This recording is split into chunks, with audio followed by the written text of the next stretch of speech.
সন্তান মুখে মুখে তর্ক করছে, আপনি বলছেন একটা, সে বলছে 10টা। ভাবছেন সন্তান বেয়াদব হয়ে যাচ্ছে, হাত থেকে বেরিয়ে যাচ্ছে। থামুন। Doctor APJ Abdul Kalam sir একবার বলেছিলেন, সন্তান যদি প্রশ্ন করতে শেখে তার মানে তার চিন্তা করার ক্ষমতা তৈরি হচ্ছে, আর প্রশ্নকে থামিয়ে দেওয়া মানে একটা নতুন চিন্তাকে হত্যা করা। বিজ্ঞান এবং চাইল্ড সাইকোলজি কিন্তু কালাম স্যারের এই কথাকে সমর্থন করে। আজকের ভিডিওটিতে আমি আপনাদের সাথে শেয়ার করব 6টি বিজ্ঞানসম্মত এবং অনুপ্রেরণামূলক উপায়, যা আপনার সন্তানকে শান্ত করবে এবং আপনাদের সম্পর্ককে এক অদ্ভুত ভালোবাসায় বদলে দেবে। ভার্জিনিয়া বিশ্ববিদ্যালয়ের একটি গবেষণা কি বলছে, সাইকোলজিস্টদের মতে যে শিশুরা বাড়িতে মা বাবার সাথে নিজের যুক্তি প্রকাশ করতে বা বিতর্ক করতে পারে তারা বাইরের দুনিয়ায় না বলতে শেখে। ড্রাগ, খারাপ সঙ্গ বা পিয়ার প্রেশার প্রতিরোধে এরা সবচেয়ে বেশি সফল হয়।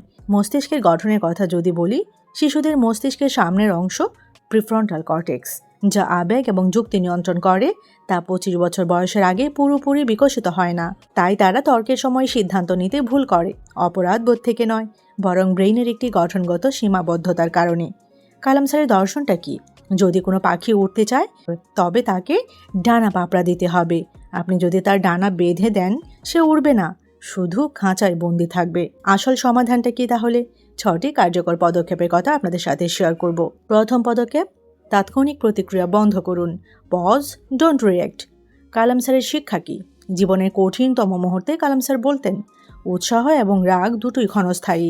রাগের মাথায় নেওয়া সিদ্ধান্ত সবসময় ধ্বংস ডেকে আনে। কি করবেন? সন্তান যখন চিল্লাবে বা মুখে মুখে তর্ক করবে, আপনি একদম চুপ হয়ে যান। 10 সেকেন্ডের পজ নিন। আপনার নীরবতা সন্তানকে বার্তা দেবে যে চেঁচামেচি করে আপনাকে উত্তেজিত করা যাবে না। 2 নম্বর পদ্ধতি, সন্তানের আবেগ স্বীকার করুন। ভ্যালিডেট দেয়ার ফিলিংস। মনস্তাত্ত্বিক ভিত্তিটা কি? শিশু যখন তর্ক করে সে মূলত বোঝাতে চায়, তুমি আমাকে বুঝছো না, বুঝতেই পারছো না। কি করবেন?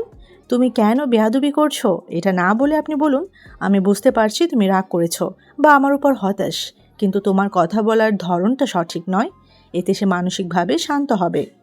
3 নম্বর পদ্ধতি, পাওয়ার স্ট্রাগল বা ক্ষমতার লড়াই এড়িয়ে চলুন। কালাম স্যারের অভিজ্ঞতা কি বলছে? কালাম স্যার যখন ইসরোতে ব্যর্থতার সম্মুখীন হতেন, তিনি সহকর্মীদের উপর দোষ না চাপিয়ে তাদের স্পেস দিতেন। আপনি কি করবেন? আমি যা বলবো তাই হবে, এই মনোভাবটা বদলান। সন্তানকে দুটো পছন্দ দিন, চয়েস দিন। যেমন, তুমি কি এখন পড়াশোনা শেষ করে খেলাধুলা করবে, নাকি খেলা শেষে 2 ঘন্টা টানা পড়বে? এতে সে নিজেকে গুরুত্বপূর্ণ ভাববে। 4 নম্বর পদ্ধতি, শান্ত পরিবেশ তৈরি করে নিয়ম নির্ধারণ করুন। Set rules calmly. গবেষণা কি বলছে? চাইল্ড সাইকোলজি বলে, গরম মাথায় তৈরি নিয়ম সন্তান মানতে চায় না। কি করবেন আপনি? পরিস্থিতি যখন একদম শান্ত থাকবে, যেমন রাতের খাবারের সময় বা বিকেলে, তখন বসে নিয়ম বানান। তাকে বলুন, তর্ক করা যাবে, ভিন্ন মতামত প্রকাশ করা যাবে, কিন্তু চিৎকার বা খারাপ শব্দ ব্যবহার করা যাবে না। 5 নম্বর পদ্ধতি, তর্কের পেছনের কারণ খুঁজুন। Look beyond the anger. Kalam স্যারের উক্তিটি কি এ বিষয়ে? একটি সুন্দর মন 1000টা সুন্দর চেহারা চেয়েও বেশি আকর্ষণীয়। কি করবেন আপনি? শিশু কি ক্লান্ত? সে কি স্কুলে কোনো সমস্যায় পড়েছে, নাকি সে আপনার মনোযোগ চাইছে? রাগটা আসল সমস্যা নয়, রাগ হলো অন্য কোনো সমস্যার প্রকাশ। মূল কারণটি খোঁজার চেষ্টা করুন। 6 নম্বর পদ্ধতি, নিজের আচরণে পরিবর্তন আনুন। খুব ইম্পর্টেন্ট এটা। Be the role model. গবেষণা কি বলছে? সোশ্যাল লার্নিং থিওরি অনুযায়ী বাচ্চারা যা দেখে তাই শেখে, যা শুনে তা নয়। কি করবেন আপনি? আপনি নিজে পরিবারের অন্যদের সাথে কিভাবে কথা বলছেন, আপনার রাগ নিয়ন্ত্রণ দেখে সন্তান রাগ নিয়ন্ত্রণ শিখবে। কালাম স্যার বলতেন, অন্যকে শেখানোর সেরা মাধ্যম হলো নিজের উদাহরণ তৈরি করা। সবসময় মনে রাখবেন, আজকের এই যে সন্তানটি আপনার সাথে নিজের অধিকার নিয়ে তর্ক করছে, আগামী দিনে সেই কিন্তু অন্যায়ের বিরুদ্ধে গর্জে ওঠার সাহস পাবে। কালাম স্যার আমাদের শিখিয়েছেন, একটি শিশুকে গড়ে তোলা মানে একটি জাতি তৈরি করা। আপনার সন্তান আপনার শত্রু নয়, সে কেবল তার মনের অনুভূতি প্রকাশের সঠিক রাস্তাটা খুঁজছে। তাকে সঠিক রাস্তাটি দেখিয়ে দেওয়ার দায়িত্ব আপনার।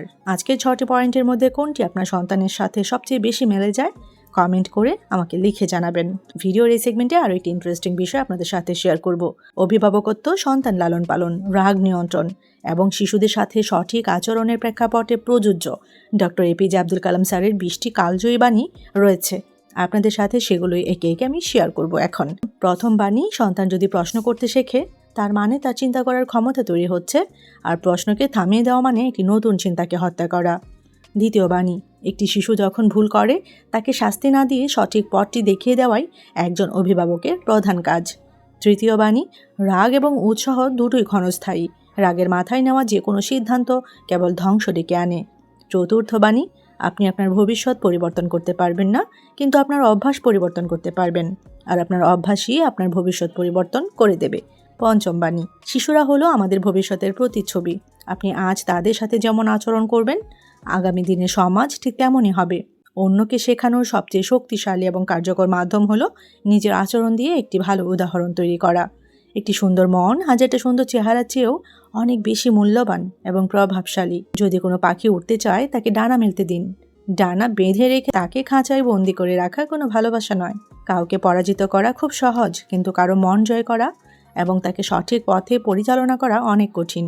যদি তুমি সূর্যের মতো আলো ছড়াতে চাও, তবে প্রথমে তোমাকে সূর্যের মতো জ্বলতে শিখতে হবে। একটি দেশের সবচেয়ে সুন্দর এবং সৃজনশীল মস্তিষ্ক শ্রেণীকক্ষের পেছনের বেঞ্চগুলোতেও পাওয়া যেতে পারে। সফলতার গল্প পড়লে শুধু একটি বার্তা পাবেন, কিন্তু ব্যর্থতার গল্প পড়লে সফল হওয়ার দারুণ কিছু উপায় খুঁজে পাবেন। কঠিন পরিস্থিতির মুখোমুখি হওয়া প্রয়োজন, কারণ সাফল্য উপভোগ করার জন্য বাধা ও কষ্টের প্রয়োজন রয়েছে। স্বপ্নের সূচনা হয় গৃহ থেকেই।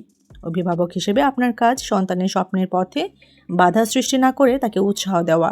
পরাজয় বা ভুল থেকে শিক্ষা নেওয়াই হলো প্রকৃত জ্ঞানের লক্ষণ। সন্তানকে ভুল করার সুযোগ দিন, কিন্তু ভুল থেকে শিখতে সাহায্য করুন।